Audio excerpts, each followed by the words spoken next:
Bismillahirrahmanirrahim. Assalamu alaikum. Hope you all are fine. Welcome to my YouTube channel Study Aura.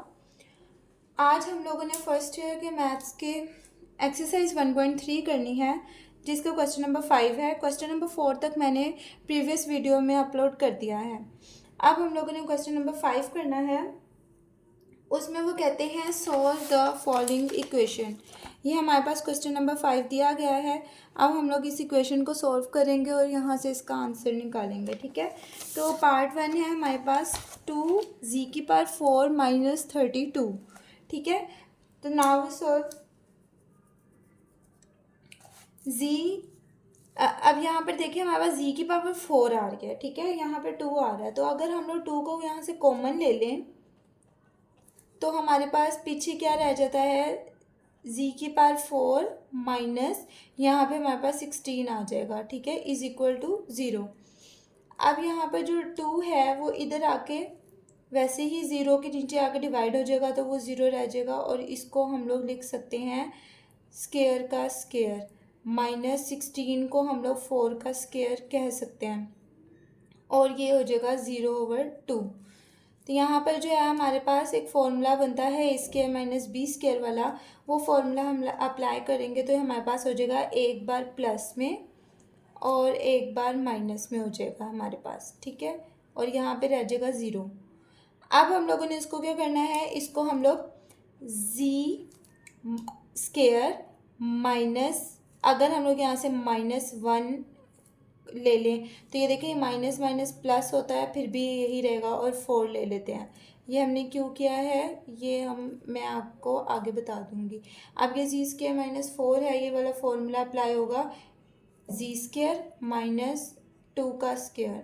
ठीक है, तो ये हमारे पास माइनस में था इसलिए हमने लगा लिया, प्लस में ये वाला फॉर्मूला अप्लाई नहीं होता, इसलिए हम लोगों ने इसको आयोटा स्क्वायर ले लेना है। तो ये हो जाएगा हमारे पास 4 -1 की जगह आयोटा स्क्वायर आ जाएगा। ठीक है, और यहाँ पर जो है हमारे पास ये हो जाएगा एक बार प्लस में और ये हो जाएगा एक बार माइनस में। ठीक है, अब यहाँ पर जो हमारे पास ये है, इसको हम लिख सकते हैं z² - 2 आयोटा का स्क्वायर। तो ये देखें 2 का स्क्वायर 4 होता है, आयोटा स्क्वायर होता है, हमने इसलिए इसको ऐसे लिखा है। और ये z+2 और z-2 एज इट इज़ आ जाएगा। ठीक है, अब हमारे पास ये जो z² है इसको हम लोग, और -2 आयोटा को हम कैसे लिख सकते हैं, एक बार प्लस में और एक बार माइनस में। ठीक है, तो ये हमारे पास ऐसे आ गया इज इक्वल टू 0। अब हम लोग इसको एक 0 के इक्वल कर सकते हैं। वो हम लोग कैसे इक्वल करेंगे, z+2 iota is equal to 0, z-2 iota is equal to 0। तो यहाँ पर z इज इक्वल टू, ये हो जाएगा हमारे पास -2 आयोटा, और ये हो जाएगा z is equal to +2 iota. हमारे पास ये आगे इसके अलावा z+2 भी है, तो z+2 is equal to 0, z-2 is equal to 0। तो यहाँ पर z जो है वो -2 में आ जाएगा और z यहाँ पर हमारे पास +2 में आ जाएगा। तो यहाँ पर जी हमारे पास 4 आंसर निकल आएंगे। वो हमारे पास क्या है, एक तो है हमारे पास +-2 यानी 2 - 2, और एक हमारे पास और क्या आ रहा है, +2 आयोटा और -2 आयोटा। तो जी यहाँ हमारे पास ये आंसर आ चुका है, और यहाँ पर क्वेश्चन नंबर 5 का पार्ट 1 हमारे पास कंप्लीट हो गया। ठीक है, नाउ क्वेश्चन नंबर 2 हमारे पास पार्ट 2 में वो क्या कहते हैं, पार्ट 2 हमारे पास है 3z⁵ - 243z। तो यहाँ पे जी हम लोग इसको कैसे लिख सकते हैं, यहाँ पर हम लोग 3 अगर कॉमन ले लें और साथ में z भी एक कॉमन ले लें, तो हमारे पास यहाँ पर बचता है z⁴ माइनस, इसको करने से हमारे पास 81 आता है यहाँ पर। ठीक है, तो हमारे पास ये आ गया। अब हम लोग 3z को यहाँ पे ले जाएंगे, वो ख़त्म होगा, और इसको हम स्क्वायर का स्क्वायर कह सकते हैं z को, और यहाँ पर हम इसके 9 को भी स्क्वायर कह सकते हैं। तो ये z के नीचे आके 3z डिवाइड हो जाएगा। अब इसको हम लोग ऐसे ही एक बार प्लस में और एक बार माइनस में लिख सकते हैं, z² + 9 और जी स्क्वायर माइनस 9, ठीक है। तो ये हमारे पास आ गया और ये ज़ीरो यहाँ पर ऐसे रह जाएगा, ठीक। अब हमारे पास यहाँ पे देखिए ये +9 है, तो हम इसको जी स्क्वायर -1 और 9 लिख सकते हैं, ठीक है। और ये हमारे पास जी स्क्वायर -9 भी एज इट इज़ ही आएगा। अब यहाँ पर से हमारे पास जी स्क्वायर -9 -1 की वजह से आयोटा स्क्वायर आ जाएगा और यहाँ पर जी स्क्वायर -9 एज इट इज़ आ जाएगा। अब हम लोग इसको ऐसे लिख सकते हैं जी स्क्वायर माइनस, इसको हम लोग 3 आयोटा का स्क्वायर कह सकते हैं, ठीक है। और एक ये हमारे पास है, इसको हम लोग जी स्क्वायर -9 एज इट इज़ अभी लिख देते हैं, ठीक है, इज इक्वल टू 0। अब यहाँ पर देखिए हमारे पास फॉर्मूला बन गया है, एक बार प्लस में और एक बार माइनस में, जी प्लस 3 आयोटा जी -3 आयोटा। इसी तरीके से इसको भी कह देंगे कि इसको जो है यहाँ पर हम लोग 3 का स्क्वायर बना लेते हैं, ठीक है। ये हमारे पास 3 का स्क्वायर बनता है, सही है। तो हमने यहाँ पर 3 का स्क्वायर बनाया, तो ये क्या होगा, एक बार प्लस में और एक बार माइनस में आ जाएगा, इज इक्वल टू 0। इसी तरीके से हम इसको लिखेंगे g +3 iota is equal to 0, g -3 iota is equal to 0। यहाँ पर ये हो जाएगा हमारे पास -3 आयोटा और ये हो जाएगा हमारे पास +3 आयोटा। और इसी तरीके से जी+3 को भी इक्वल करेंगे 0 के और जी-3 को भी इक्वल करेंगे 0 के। तो यहाँ पर हमारे पास ये भी हो जाएगा -3 और यहाँ पर हो जाएगा ये +3। तो जी हमारे पास यहाँ पे आंसर आ चुके हैं 3 आयोटा और -3 आयोटा। तो जी हमारे पास था क्वेश्चन नंबर 5 का पार्ट 2, जो हम लोगों का ये कंप्लीट हो चुका है यहाँ पर, और ये इसका आंसर है। नाउ पार्ट 3 में हमारे पास क्या है, 5g की पावर ये 5 है हमारे पास और -5g है इज इक्वल टू 0। तो हम लोग यहाँ पर 5g को अगर कॉमन ले लें तो हमारे पास पीछे बचता है g की पावर 4 -1 इज इक्वल टू 0। तो यहाँ पर रह गया g की पावर 4 -1 इज इक्वल टू ये 5g इधर आके इसके नीचे डिवाइड हो जाएगा। इसको हम लोग जी स्क्वायर का स्क्वायर कह सकते हैं और इसको हम 1 का स्क्वायर कह सकते हैं और यहाँ पर ये 0 हो जाएगा। अब हम लोग फॉर्मूला अप्लाई कर देंगे तो यहाँ पर हमारे पास फॉर्मूला आता है जी स्क्वायर, यहाँ पर एक बार प्लस में और एक बार माइनस में आ जाएगा इज इक्वल टू 0। इसको भी हम प्लस वाले को जी स्क्वायर -1 और ये वाला 1 एज इट इज़ आएगा, तो ये हमारे पास ये आएगा। इसको हम लोग जी स्क्वायर -1 का स्क्वायर कह सकते हैं, ठीक है, इज इक्वल टू 0। यहाँ पर से हमारे पास आ जाएगा जी स्क्वायर -1 यानी कि आयोटा स्क्वायर -1 आयोटा स्क्वायर लगा लेते हैं, चलें ऐसे कर लेते हैं, ठीक है। इसको हम लोग g+1 g-1 is equal to 0 लिख देंगे। इसको जो है हम लोग एक बार प्लस में लिख लेते हैं जी प्लस आयोटा और इसको हम एक बार माइनस में लिख लेंगे। तो जी हमारे पास ये हो गया G plus iota is equal to 0, G minus iota is equal to 0। यहाँ से हमारे पास जी माइनस आयोटा में आ जाएगा और यहाँ पर जी हमारे पास प्लस आयोटा में आ जाएगा। g+1 is equal to 0, g-1 is equal to 0। यहाँ पर जी हमारे पास आ जाएगा -1 और यहाँ पर जी हमारे पास आ जाएगा +1, ठीक है। तो यहाँ पर हमारे पास आंसर आया है +-1 और + आयोटा। तो इसको हम ऐसे लिख लेते हैं +1 -1 प्लस आयोटा माइनस आयोटा। तो जी हमारे पास ये पार्ट 3 का भी आंसर यहाँ पर आ चुका है और हमारे पास क्वेश्चन नंबर 5 का पार्ट 3 कंप्लीट हो गया। नाउ पार्ट 4 है हमारे पास। पार्ट 4 में देखने हैं हम लोग, इसको अरेंज कर लेते हैं, 5 वालों को एक साथ कर लेते हैं, जी को एक साथ करते हैं। तो जी अरेंज करने की बारी आ गई है, तो हम इसको अरेंज करेंगे। ये इक्वल टू ज़ीरो भी है। अब हम लोग इसको जी क्यूब यहाँ से प्लस जी इसकी तरफ ले आएंगे और यहाँ पर से -5z² और -5 को इकट्ठा लिख देंगे। ठीक है, तो ये हमारे पास यहाँ पर से कॉमन क्या आता है, z कॉमन आता है, तो अंदर हमारे पास z² प्लस 1 रह जाएगा। यहाँ से अगर हम -5 कॉमन लेते हैं तो ये भी z² प्लस 1 आ जाएगा।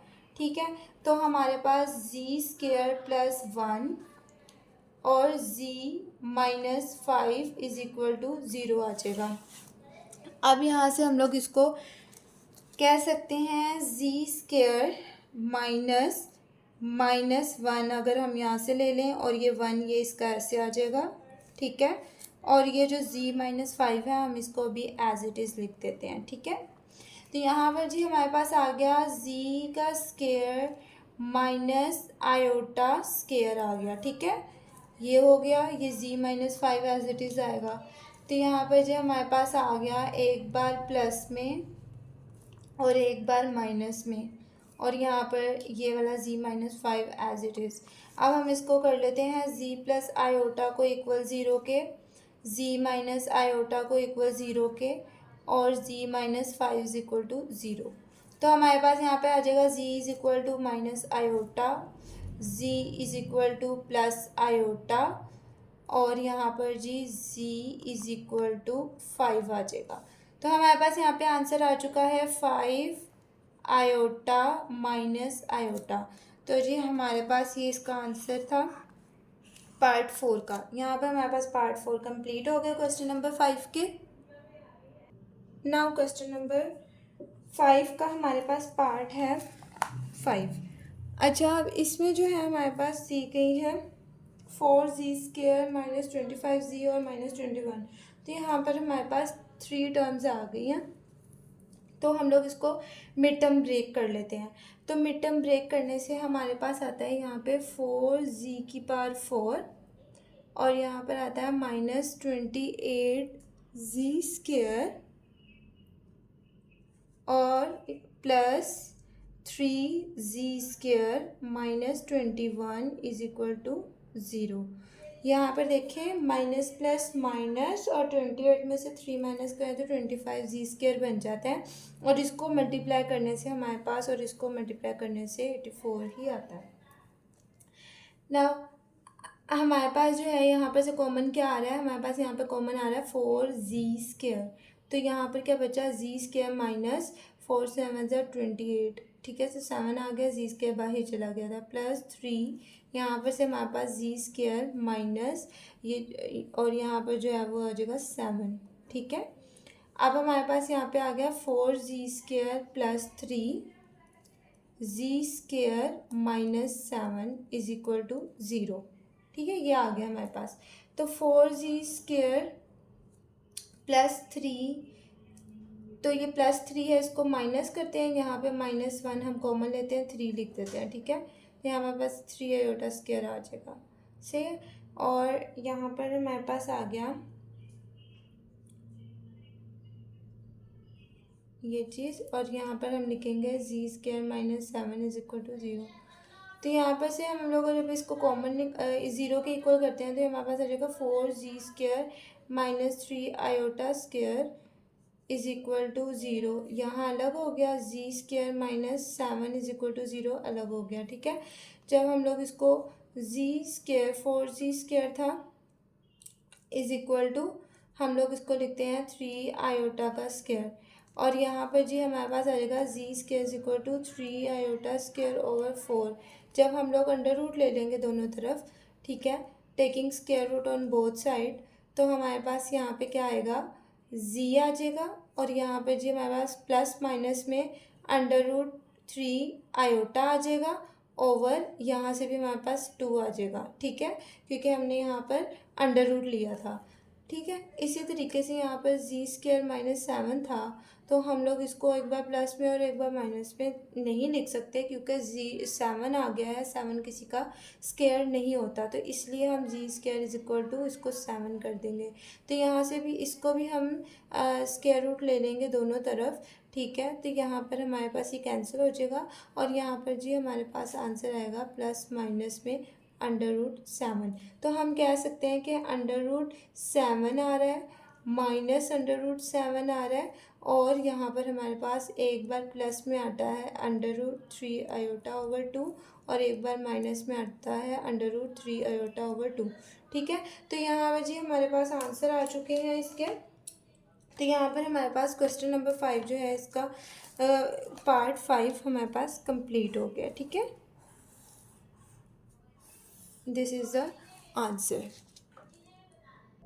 नाउ पार्ट 6 है हमारे पास। पार्ट 6 में वो हमें क्या कहते हैं, वो हमें कहते हैं z³ + z² + z+1।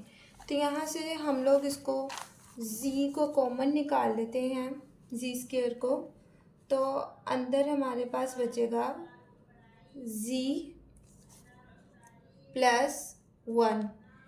ठीक है, यहाँ पे हमारे पास कुछ भी नहीं है तो 1 कॉमन आके यहाँ पे आ जाएगा z+1 = 0। अब हमारे पास यहाँ पे हो गया है एक बार z² + 1 और यहाँ पर जी हमारे पास हो गया है z+1 = 0। तो यहाँ पर z² + 1 = 0 हम अलहदा कर लेंगे, z+1 = 0 हम अलहदा कर लेंगे। ठीक है, इसको हम दूसरे तरीके से भी कर सकते हैं, इस तरीके से भी कर सकते हैं। तो हम ऐसे कर लेते हैं कि z² = -1 लिख देती हूँ मैं। ठीक है, तो यहाँ पे जब मैं अंडर रूट लगा दूँगी, स्क्वायर रूट आ गया तो ये प्लस माइनस ये आ जाएगा i²। ठीक है, ऐसे लगा रही हूँ, i² -1 होता है तो ये हमारे पास आ जाता है स्क्वायर रूट से कैंसिल। तो यहाँ पर आएगा z = ±i। और यहाँ पर जी हमारे पास z = -1 आएगा। तो उसी तरीके से मैं इसको z = -1 कह सकती हूँ। इसके अलावा यहाँ पर जी एक और होता है कि वहाँ पर मैं